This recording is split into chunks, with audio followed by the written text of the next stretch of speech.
सुन्नत है। किसी शायर ने क्या ही खूब कहा है कि जहाँ के रब ने माँ को अजमत कमाल दी, उसकी दुआओं में आई मुसीबत भी टाल दी। हदीस पाक में माँ की ऐसी मिसाल दी कि सटट उठाकर माँ की कदमों में डाल दी। मोहतरम हजरात, वालिदैन का मर्तबा इतना बड़ा है तो हमें चाहिए कि वालिदैन की खूब खिदमत करें, उनके हर बात पर अपनी जान फिदा करें। मगर जब हम अपने माशरे पर एक सरसरी नजर दौड़ाते हैं तो ये कहते हुए शर्म महसूस होता है कि आज वालिद अपने वालिदैन की नाकदरी कर रहे हैं। वालिदैन को तकलीफ पहुंचाना उनका मुश्किला बन गया है। वो वालिदैन की खिदमत के बजाय खुद उनसे कितना खिदमत लेते हैं, उनको राहत पहुंचाने की बजाय असाब पहुंचाते हैं। बुढ़ापे में उनके लिए ढाल बनने की बजाय वबाल बन जाते हैं, उनको अदब करने की बजाय उन्हें गालियां बकते हैं और उनका दिल खुश करने की बजाय उन्हें रंजीदा करते हैं। तो मैं ऐसे औलाद से कहना चाहती हूँ कि जरा अपने मौसी पे तो नजर दौड़ाओ। तुम्हारी माँ ने तुम्हें बेपनाह मुश्किलों से जन्म दिया, 9 महीने अपने पेट में रखकर परवरिश की, और जब तुम पैदा हुए तो खुद की और गीली सिरा पर सोकर तुम्हें नर्म और गर्म बिस्तर पर सुलाया है। अरे वो वक्त भी तो जरा याद करो, तुम्हारे वालिदैन ने खुद नहीं खाया मगर तुम्हें खिलाया है, खुद नहीं पहना लेकिन तुम्हें पहनाया है, अपनी जरूरतों को छोड़कर तुम्हारी ख्वाहिशों को पूरा किया।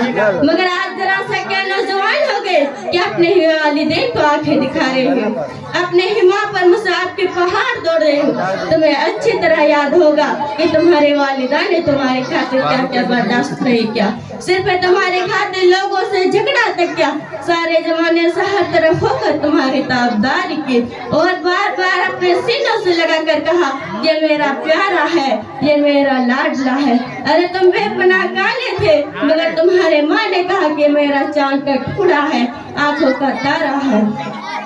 माँ की बेशुमार एहसानियत है जिसका तज़किरा हमारी बस की बात नहीं, मगर जालिम औलाद इतने सारे एहसानियत के बावजूद जुल्म पर जुल्म करते हैं और उन्हीं हाथों से अपने माँ को मारते हैं जिन हाथों को उसकी माँ ने कई मर्तबा मोहब्बत से पोसा लिया है। मैं याद दिलाना चाहती हूँ कि अरे यही वो माँ है जिसके पेट में 9 महीने बोझ बनकर तुमने इब्तिदाई जिंदगी गुजारी है। अरे यही वो माँ है जिसके पेट में तुम्हारी आंखें बनी जिससे तुम अपने माँ को आंखें दिखा रहे। अरे यही वो माँ है जिसके पेट में तुम्हारी कान बनी जिससे तुम गेर के बाद सुनकर अपने माँ को डांटते हो। अरे यही वो माँ है जिसके पेट में तुम्हारी ये जुबान बने जिस जुबान से तुम उसे गालियां बक रहे। अरे यही वो माँ है जिसके पेट में तुम्हारी ये हाथ बने जिससे तुम अपने माँ को मारते हो। अरे यही वो माँ है जिसके पेट में तुम्हारी ये कदम बने जिस कदम को तुम उसे नाराज करने के लिए उसकी मर्जी के खिलाफ उठा रहे हो। अरे यही वो माँ है जिसके बारे में सरकार दो जहां ने बारे इश्क की तासीर करने का हुक्म दिया है।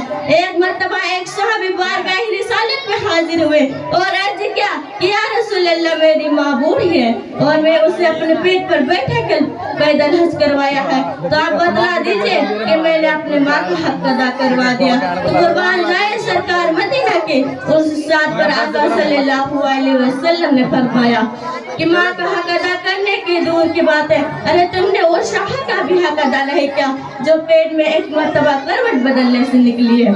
सामीन इकराम, आखिर में ये बतला कर अपनी बात खत्म करती हूँ तो जो वालिद अपने वालिदैन की कद्र और उनके खादिम रहेंगे तो उनके भी वालिद वफादार और खिदमत गुजार होंगे, और जिसने भी वालिदैन की नाफरमानी की और नाकदरी की तो उनके भी वालिद वफा और नाफरमानी बनेंगे।